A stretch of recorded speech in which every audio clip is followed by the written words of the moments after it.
2 days ago, I returned home from a reunion uh, that was being held in Fayetteville, North Carolina. It was the, take a wild guess, the 50th Signal, uh, 18th Airborne Corps reunion. And yeah, so I wanted to talk about that experience. And it wasn't really just one experience, it was a whole bunch of experiences. Some of them were, in my opinion, they very profound. They had a profound effect on me, and very unexpected effect. And then some of it that might bore you, but some of it might interest you, especially those of you who were in the military back in the 80s and 90s. Um, so the location was Fort Bragg, which is now Fort Liberty, and we're all aware that the uh, feelings-based political side of this country um, has gone around and destroyed history because maybe 10 people out of 10,000 might have their feelings hurt over something like a name. So, regardless of how you feel about that, I can't refer to it as Fort Liberty simply because I'm just not used to it. It's always going to be Fort Bragg to me. But I want to back up and say I had never, up until this time, I've never attended any reunion. I've never been to any reunion of any kind, and quite honestly, did not have any interest in going on this or going to this reunion. I have to give all the credit to one of my daughters, 2 inch, who just really pushed me. Man, come on, Dad, you need to go. This was an important time of your life, and the only reason I really didn't want to go was I'm just not.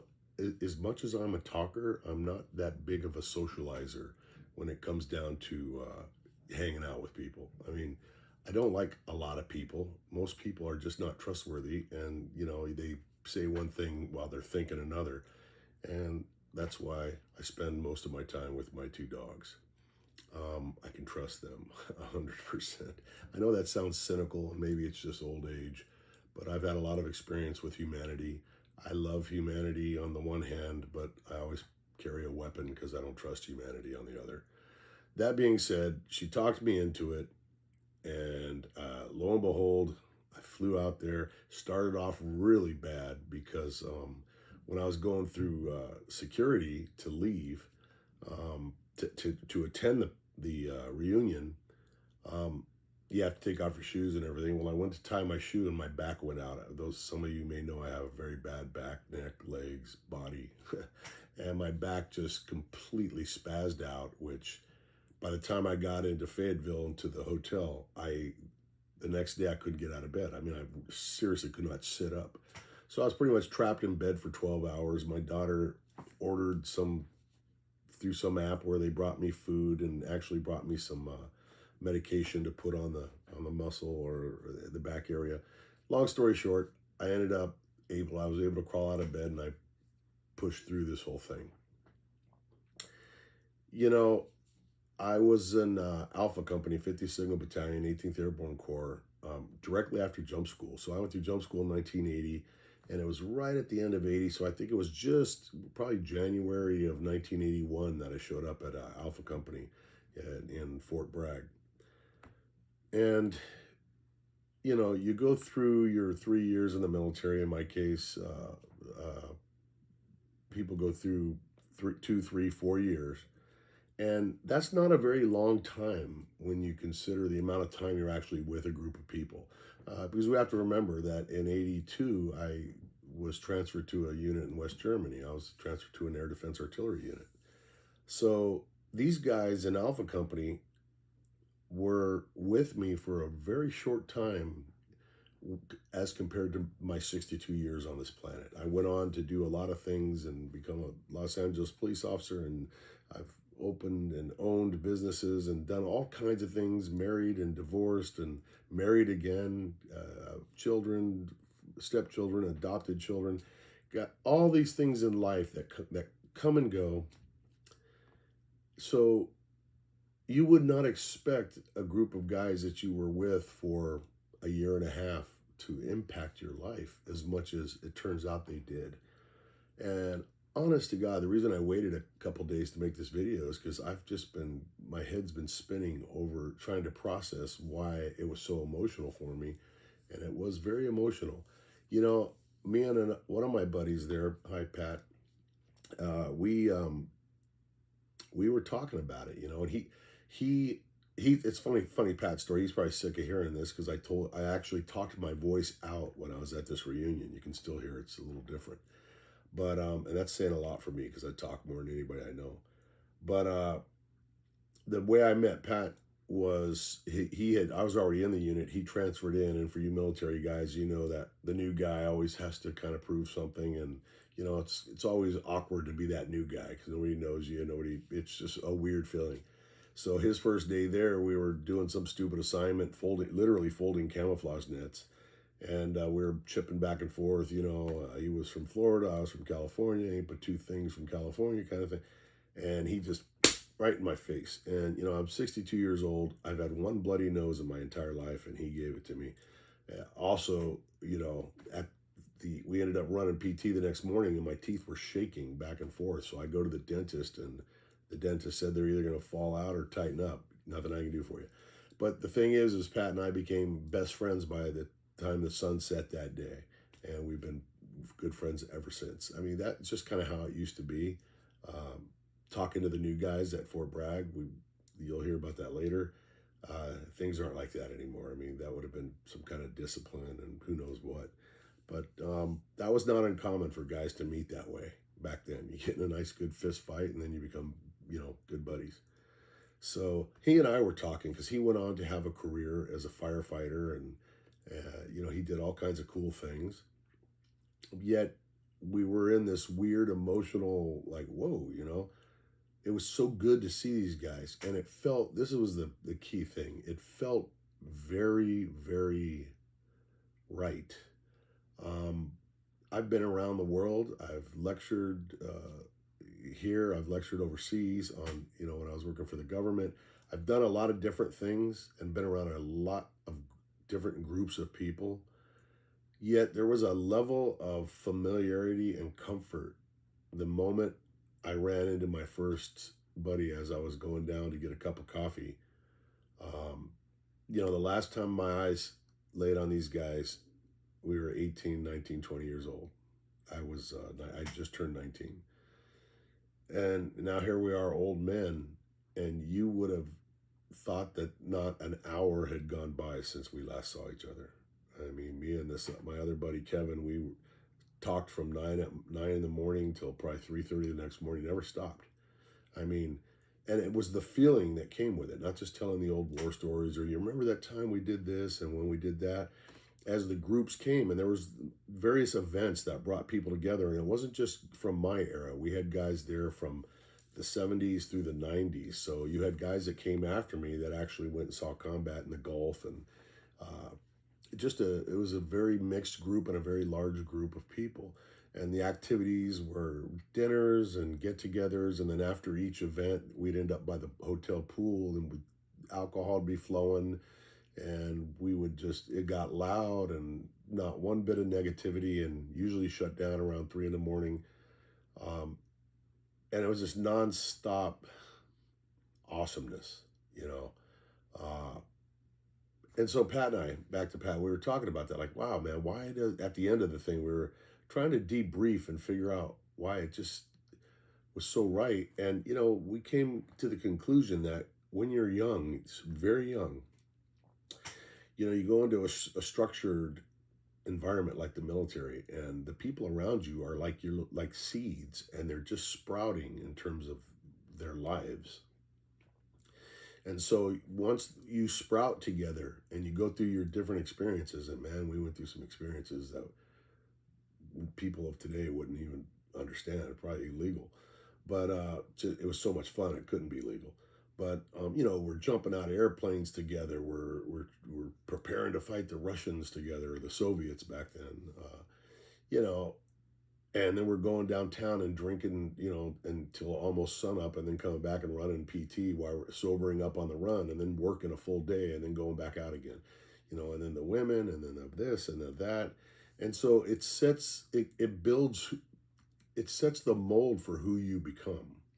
And so then you separate from them and you go through your life and turn into an old man or woman, And when you come back together again, there's a molecular bond that had occurred way back in the 80s that your whole heart and soul is just so familiar with. It's like, my God, man. So to the point where you would meet people that they weren't there when you were there. They either came after or they were there before. In most cases, it was after. And they'd come walking up, hey, man, I heard you talking. My name's so and so. And you would talk with them for the next 4 hours and feel as though you've known them a lifetime because we're all cut from the same cloth. And it was just such a wonderful experience. It really was. I can't thank my daughter enough for pushing me to go to this. I can't imagine what it would be like had I missed it. It's not all good news, though, so I'm coming to that. But I mean, 99% of it is good. It's positive. But there's always going to be disappointments when you try to go home because, as they say, you can never really go home. You know, the people are gone and the houses are changed. It's not the same neighborhood. So you know, we had a lot of fun, did a lot of cool things, got a cool shirt. Thanks, Sarge, you bought that for me. Exchanged a lot of information, and then I think it was on day 2, we went to our old battalion headquarters. We all knew that that was going to happen, but what was a surprise to me and most of us was that the current the battalion basically they had a little display, a static display of sort of like some of their equipment, which is like light years ahead of the crap we used. Um, and then, the command sergeant major says, hey, we got something for you out front. A little surprise, go out there, and here's the whole battalion in formation. And he made a really killer speech about, the young guys up here. We got, I don't know, maybe 100 people up here. These old people came before and set the pace. And, here's the young people, the new ones. We followed in your footsteps. We cut the same grass, blah, blah, blah, blah. You know, it, it was very unexpected. And then he says, hey, listen, if you want, you can fall into your original companies and we're going to march over and we're going to do a professional photograph thing. And they allotted or allocated, time for that active battalion to break and then mix with us. And you meet these young guy soldiers and you talk and you tell stories and they ask questions and you realize how different everything is. And it shouldn't be shocking because every generation is different. And it's like I told one of my buddies, I said, look, if the some World War II guys had come back and did a reunion in front of us, because ours is the oldest signal battalion in the United States Army. I mean, it goes way back to the 1800s. But if that happened, I'm sure the World War II guys would be like, holy shit, these guys are fucked up compared to the way we were. So you got to expect some of that because things are always harder and better in the past, according to the older generations. It's always been that way. So that being said, we're talking to these guys, and I can tell you right off the bat, I spent a lot of time talking, especially to one of these guys, and I think he might have been an E4, but he was like their head in-house instructor, and this guy, early to mid 20s at the most, earlier 20s for sure, maybe 23, 24, no more than 24, but these guys are so intelligent and so smart. Um, but they don't have anything close to the mindset that our generation had. And the story I just told you about Pat hitting me in the face and us getting in a fight, I told that because Pat walked up and I said, hey, you know how him and I met? Well, this young soldier was very forthcoming, and he was like, wow, man, my grandpa talked about those days, and yeah, that doesn't happen anymore. That's not the way. And these are his words. He's like, we're kind of nerdy in the sense of like techno geeks, technology. And my point is as you look around at these guys and girls, there is no visible warrior spirit. That does concern me. While these guys are probably 100 times more academically smart than I ever was or could be, these guys can set up partitions and do all kinds of internet type stuff with this heavy duty digital secured equipment and the radars, not the radars, but the satellite dishes and all of this equipment that is beyond my capability of understanding. They can set all that up, and make it all work. But, maybe I'm just old school, but I'm imagining them on the ground setting up this great communication, and, a battalion of hardened Chinese or Russian troops come over the hill, because they're not training their soldiers overseas the way we are. They're not concerned about feelings, and there's no wokeism going on in other militaries.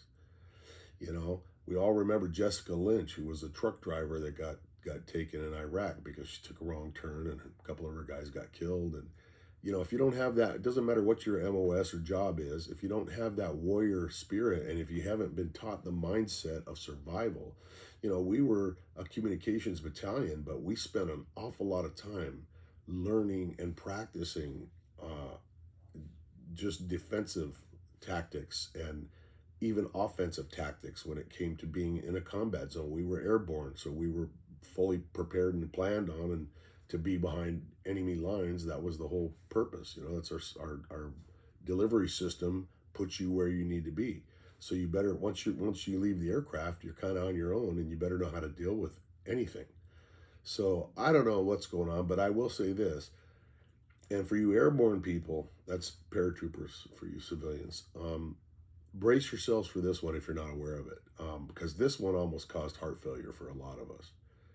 So we had Alpha Bravo and Charlie Company, and the first thing we noticed was people are wearing the patches, but there's no airborne tab above it, and people are wearing soft cover caps. Yet there were some people wearing the maroon beret. Well, when the battalion formation formed, we come out and we realize, and then we were told, Charlie Company is the only airborne company in that whole battalion. Everybody else is not on jump status. They're not paratroopers, not legs, which is unbelievable. That's like meeting, if you were in the Navy and you met 100 people at a reunion and none of them had ever seen or been on a ship. It's just back in those days. I mean, seeing somebody that wasn't airborne at Fort Bragg was a double take. You're like, whoa, this guy must be here on training or something for, whatever. It was even the cooks had jump wings and were jumping out of airplanes back then. So I don't know, man. It's just weird that they have one company that's airborne. Mind blowing. Um, I was warned when I was on the airplane. I was sitting next to a pilot that was dead heading to wherever we were going, to Fayetteville, and some guy in front of me overheard me talking about where I was going, and he turns around and he goes, "Hey, man, brace yourself for some huge disappointment." I'm like, "Oh God, what? I already know about the name change." And he says, "No, the whole post is just different. It's not like what you remember back in the 80s," because I guess he was stationed there too, and now he lives in the area. But I'm just going to give it to you, man. Back in the 1980s, if you found a cigarette butt on the ground at Fort Bragg, that'd be like a news story. Um, Everything looked good. The grass was trimmed to regulation height. The curbs were painted. The poles were painted. The buildings were painted. That's why you have lower enlisted people. So when they fuck up, you can get them out there trimming the grass and painting stupid shit. That's what was the way it always was.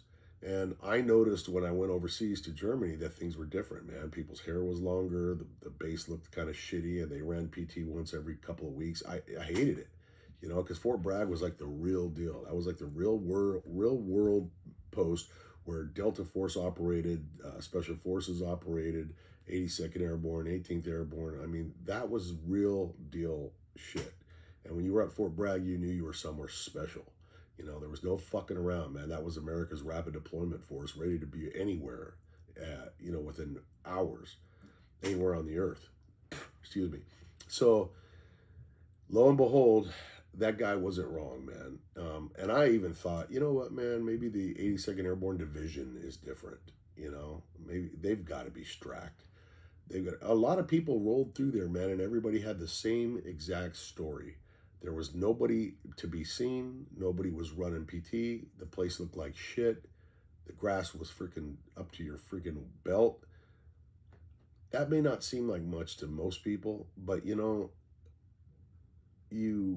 really fight the way you live when you're in the military. And it's like a uniform. If you wear your uniform sloppy and you don't pay attention to detail, that's pretty much a reflection of how you are as a person.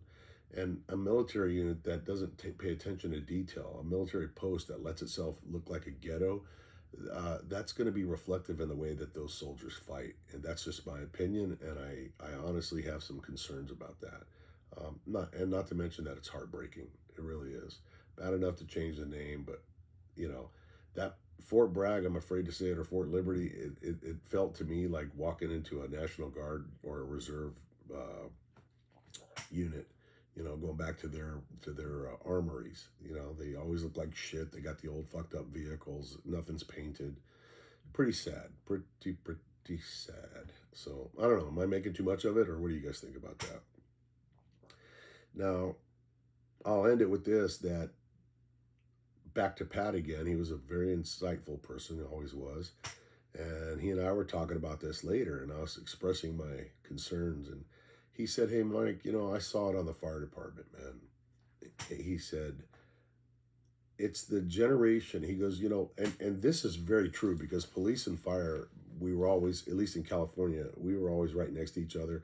And it was quasi related kind of a job. We ended up at the same scenes. And firemen had more money because they always had second careers. They were tile layers, whatever, because of their hours. But the job attracted a little bit of the same mindset for the most part. But back in those days, and I'll just speak about firemen. Firemen, everybody knew each other, and on the days off, they'd be over at Jim's house, helping him put in his hardwood floors. Uh, then maybe they'd go out on a big fishing thing. That's what the police, we used to do it. Go out on the ocean and do these all night fishing excursions, deep sea. You went to each other's houses for the Super Bowl party. You knew each other's families. And he told me, he said when this came out, with the invention and the distribution of the cell phone and social media and the internet, he said he saw it happen in the fire department. Young guys that grew up with that kind of technology, where everything is based on internet and in this digital world. He said guys never go to each other's homes anymore. They don't even know each other's families. You just go to work with them. And then when you're off, you're back into your little digital world and you're posting to Facebook and YouTube, kind of what I'm doing right now, but I am retired. Um, and that there's nothing that draws people together the way that we all were together before the internet, in the days before the internet. I'm not saying I'm anti-internet, but there's always negativity that comes with new inventions. And this is not the only negative to come as a result of internet and social media, and the way that we have generations of people that are just living 90% of their lives in a digital world. And you can see it. You see it. I think he's 100% right. You see it with the young people. They don't know how to make eye contact. They don't know how to give a firm handshake. I'm talking about people that we ran into, and back in my day, man, we were different. We were different. People were hardcore, dirty, scarred up. We're not afraid to get hurt. And you go to Fort Bragg now, and everybody's walking around with designer water bottles. I'm not making it up. I've got pictures. The women have literally, again, I've got pictures. There's women with ponytails that go down past their ass, and we're talking Fort Bragg, man. Anyways, maybe am I making too much of a non deal? I don't know. Anyways, that was the story of my reunion, and I'll tell you, man, if you have not been to a reunion, especially a military reunion, I suggest you go. If your unit doesn't have one, be the one to set one up. There was far more greatness that came from this experience than negativity. The negativity was predictable because nothing is ever the same as it used to be. But I'm telling you, man, it has given me such a warm feeling, and I certainly hope we have another one, because not all of us made it. Many people have passed away between then and now, and I'm sure if we had one of these next year, there'd be people not there. We're at that age now where people go missing pretty quick. So maybe, it doesn't have to be military. Maybe it's your old company or your old police agency, whatever. Reunions, I used to be against them. I realize now, man, that they have a really important meaning, especially if it's with people that meant something to you back then. And those days were the days that created who I am. I always tell people, if whether you like me or hate me, whatever you see in me is a direct result of my military time. You know, that was the time that formed me from a skinny, fatherless dude who came from poverty and didn't know how to beat his way out of a wet paper bag into somebody that was confident and could handle himself in any situation, whether it was physical, violent, or academic, or speaking engagements, whatever. You know, I have the confidence to do anything, anywhere, and it all was given to me when I was just a skinny little paratrooper who the military had trust in, and my commanding officers and my NCO staff had a lot of faith in me. So it meant a lot. It created who I am. It created the father that I ended up being.